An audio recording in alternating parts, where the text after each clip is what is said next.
Hello friends, Priyanka's food ডায়েরিতে তোমাদের সবাইকে ওয়েলকাম। আজকে কিন্তু একদম ঘরোয়া একটা রান্না, মানে রোজকার খাওয়ার মতন একটা রান্না নিয়েই চলে এসেছি।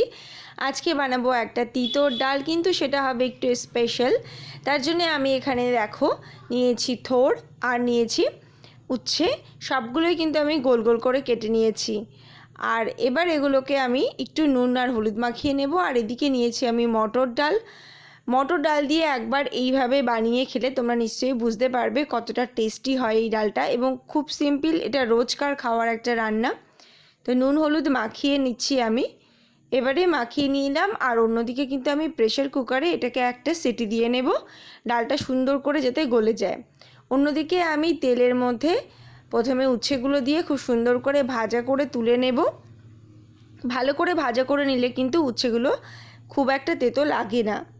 তারপর কিন্তু আমি থোড়টাকেও হালকা করে ভাজা করে নেব। আমি এক এক করে সব ভাজা করে তুলে নেব। এটা একদমই কোনো রকম মশলা ছাড়াই রান্না, খুব অল্প সময়ে তৈরি হয়ে যায়। এবারে আমি ফোড়ন দেওয়ার জন্যে কিন্তু সর্ষের তেল দিয়েছি, তার মধ্যে রাঁধুনি দিলাম, আর দিলাম একটু আদা বাটা, নুন হলুদ দিয়ে আগে থেকে সেদ্ধ করে রাখা ডালটা দিয়ে দিলাম আমি। ডালটা দিয়ে খুব ভালো করে নেড়ে নিয়ে এবার আগে থেকে ভেজে রাখা উচ্ছে আর থোড়টা দিয়ে দেব। খুব সিম্পল, চিনি অ্যাড করে দিলাম, অবশ্যই একটুখানি দিলে ভালো লাগবে খেতে। তো খুব সিম্পলভাবে এটা গরম ভাতের সাথে তোমরা বাড়িতে বানাও এবং খাও।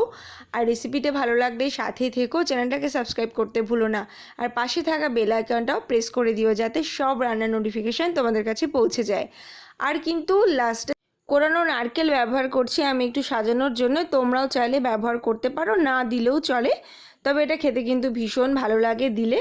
তো দেখা হবে আবার নতুন রেসিপি নিয়ে, ততক্ষণ পর্যন্ত সবাই ভীষণ ভালো থেকো। চারিদিকে দেশের পরিস্থিতি সবটাই আমাদেরকে ভাবাচ্ছে, তো সবটা ভাববো এবং এগিয়েও চলবো নিজেদের কাজের মাধ্যমে। অন্তত নিজেদের কাজটুকুকে যদি ঠিক করে রাখি, তাহলেও কিন্তু আমরা অনেকটা সব কিছু ভালো রাখতে পারবো আমাদের চারপাশটা। তো এই আশা নিয়ে আজকের পর্বটা এখানেই শেষ করছি। দেখা হবে আবার নতুন ভিডিওতে। টাটা।